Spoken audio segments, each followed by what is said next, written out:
Okay, we are recording. Yay! Hi, my name is Esther, And I'm Divy. and this is our podcast, Spirits Rising, where we question everything we've been taught about faith. Listen to our unfiltered discussions with awesome guests as we explore liberating spirituality as true to our experiences.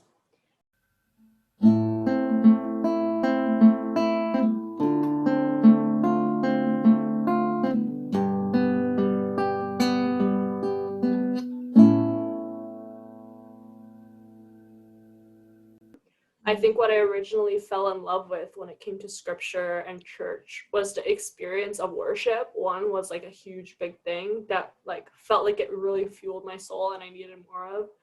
And then also the idea of love being the center of church and healing. And what I felt like Jesus was expressing in his actions the way that he was so anti-rules, I guess, in a sense. But then I didn't like how that was being carried out today. So I knew there was like this huge tension like of so many things I loved about church and like the community and the family aspect of it. Like this was not just my church, right? This is my family. Like you grow up in a small church, that's how it tends to be. But then there's aspects like the deeply rooted homophobia that exists in these churches, right? And just the opposite of what socially progressive is, just like their opinions on things like abortion, like things like that, where I was like, okay, clearly this is wrong. There were a few years in out of mainline church land when the idea of intentional communities, neo-monastic communities was really big.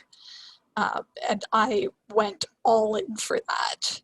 How, being a Christian is supposed to change your life, and it's supposed to, be all about,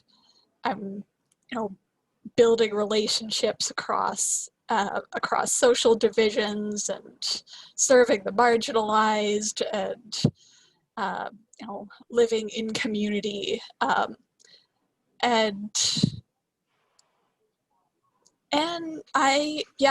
I had some really important experiences through that. I also, at a certain point, started to realize that this whole intentional community thing is actually just, it's not revolutionary. It's actually how most of the world that isn't middle-class white people live.